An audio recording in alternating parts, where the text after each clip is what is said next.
just belling or messaging them. Okay. So I'll just milk it. So, I was panicking. Yeah, you oh rushed no, I'm stealing Keith's time. No, I'll be so depressed all about the world. This one is in a completely different ballpark, literally. So we all remember 22, 23 for an amazing year, or a couple of years really, for England's football squad. It's never been so good in England's football. I don't know whether you're aware of this, but if you look back in the First World War, when men were off to fight in the war,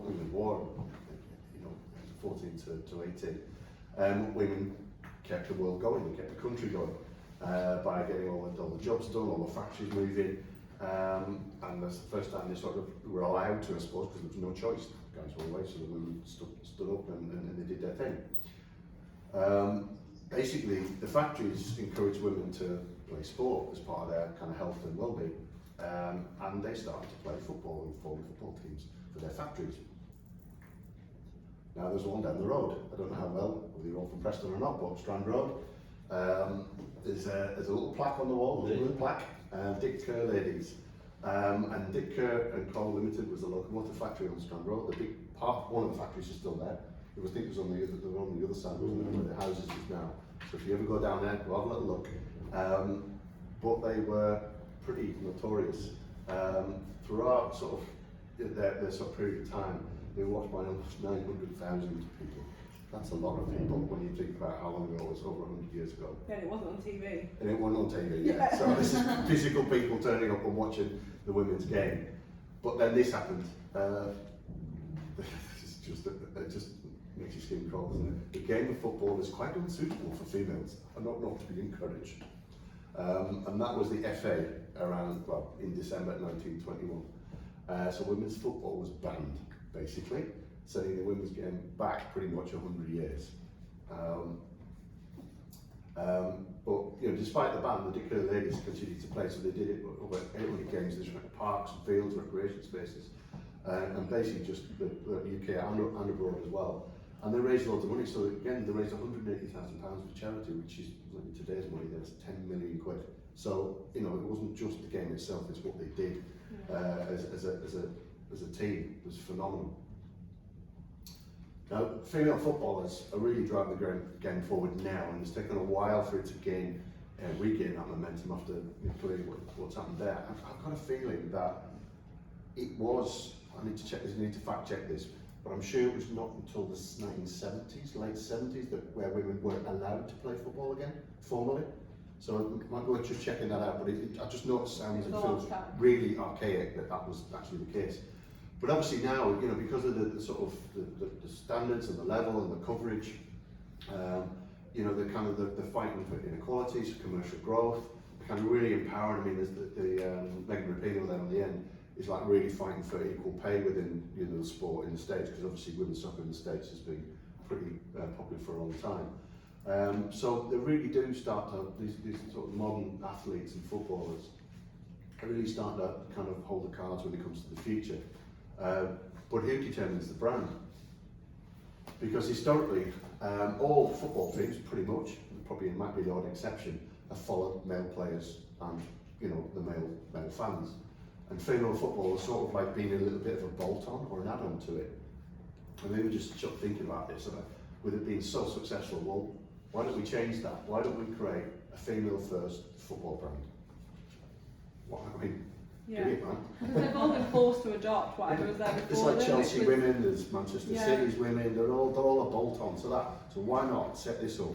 They were never given something for themselves. No. They were just like, oh, you can play football now, so you can have our brands, but where's their brand? Exactly that. So we thought, well, it's a great opportunity to set something going. So if you were to create a team, we can think about the audiences, the outcomes, but it's a brand. Think about, a female football club, a team, sports brand, female league, whatever you want it to be. So a bit like the previous one that Abby shared, you can make it as big or as small as you want. But I just think there's a great opportunity to do something really special with that. And that could be a really fascinating way to take, this kind of idea and really, yes, women's football is on the map, but really make a statement. So it may be that you decide to, I don't know, just like say, set up a club, create a name, you know, a fictional place or a real place, whatever you want to do, it's entirely up to you. But I think it's really important that, you know, we avoid the kind of unconscious bias things about female and brands and how women in sport are kind of perceived. Got some really interesting things that we've dug out here, which you may or may not have seen some of these, but I think they're really fascinating when you watch and listen.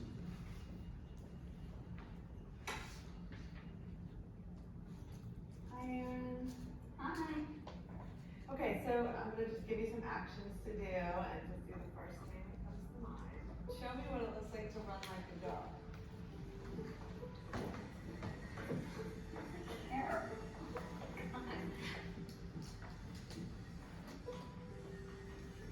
Show me what it looks like to fight like a girl. Now throw like a girl. Aww. My name is Dakota and I'm 10 years old. Show me what it looks like to run like a girl. Throw like a girl.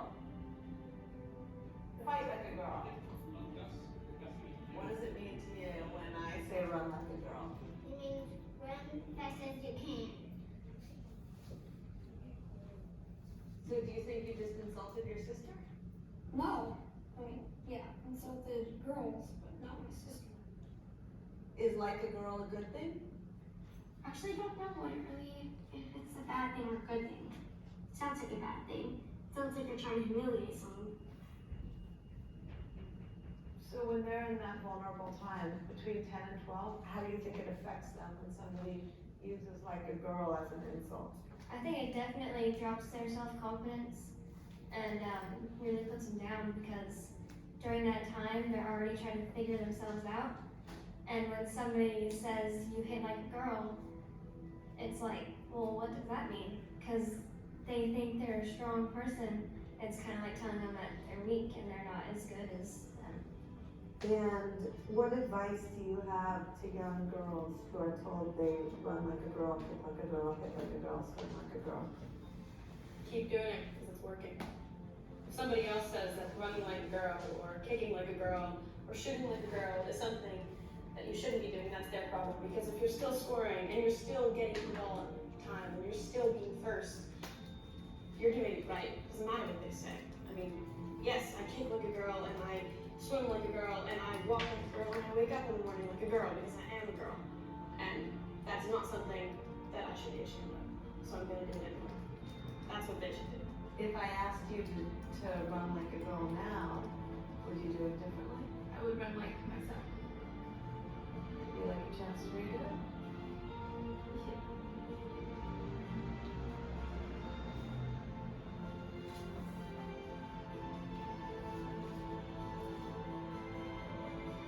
Why can't run like a girl also mean like a race?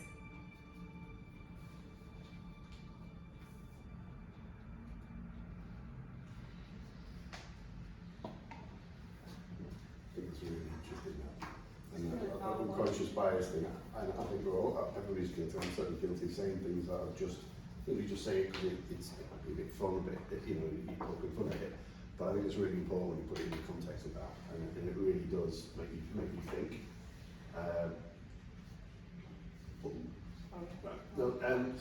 So this is, it's a really good piece. It's really, I think it's really powerful, and when you think about it in those terms, that's what we want the brand to be. It's got to be hugely empowering, and I think that's a really, really important kind of piece to And a consider. good example of like that unconscious bias as well. Yeah, very much so. And this is fantastic too. So you may have seen this, you may have not.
really, really simple and really, really clever. And it makes a perfect point. Again, perception, all that sort of stuff. It's fantastic. And one more, since we've got loads of time, we can play this one as well. Should have played my videos. It's my dodgy PowerPoint. Oh, there you go. Maybe. Use it ever, that's what it is. Might have to click on it. There we go. Come on. Please do it. No, sometimes it's like the link. Yeah. We'll reshare it But anyway. it's definitely worth looking at. That's again another fascinating look on female empowerment and attitudes and approach and kind of, it's just got a lovely feel to it as well as from a creative perspective. It's lovely the way it's all been put together and very powerful and strong. And not necessarily feminine looking either. Yeah. So when you're thinking about what a female football brands could look like, it's not pink and fluffy. I can tell you that now. Yeah. This is interesting. This is the word. This is essentially a female social club, like you have men's clubs in London. This is in the state in New York, I think it is. Isn't it? Yeah. Again, really interesting, just from a brand perspective. It's look and feel. All the little kind of peripheral things that you get. Because, think within football, you think look at the merch that you get in football, the shirts, all the badges, all the stuff that people buy. It could be as much about that as it is about the brand and the club itself. So definitely sort of think, if you get a bit of momentum, what else you could do with that. So same sort of thing that we said before. I mean, we want this to be a really enjoyable. In fact, I really want to do this. I want to do both briefs, and that's what we do. The Drums Great briefs that we would love to do, because ultimately we get excited by it. So, we want you to do work that's brilliant, and you really get into the subject. Because that, again, coming back to the beginning of that kind of work that we do, you have, even if you don't like the subject, you've got to get to know it, and you've got to learn to love it. Because if you have to understand it, like any part of communication. If you don't understand it, how can you tell somebody else about it? So I think even if football's not your thing, or you're not really that interested necessarily about the wasting, sometimes I think that's more of a challenge. So maybe line yourself for something like that. I'm going to get to know the subject, I'm going to learn about it, and I'm going to learn how to communicate it with people. And I think that's often because you don't get a choice when you're in industry. You don't get to pick which job you want to work on. You just get given the brief, and you have to invest time in learning about the subject, whether it's something you know. Like when I used to work at the church, I have a vast knowledge of carpet tiles and carpet manufacturing and car insurance and loads of random stuff that I'd never thought that I would need to know about, but had to learn about it in order to be able to deliver the best possible results for a client. Like now we have crazy knowledge about the nuclear industry. I know technology consulting, what's exciting, but you have to understand it, and you have to make it interesting. Yeah. So that's the other thing, you can't just, for it to work, you have to make it exciting. You've got to put something into that really kind of sparks people's imagination and captivates the audiences that you're trying to tap into, really. That's where the research thing comes in, because you will find something in whatever brief you do, you'll find something that you can latch on to.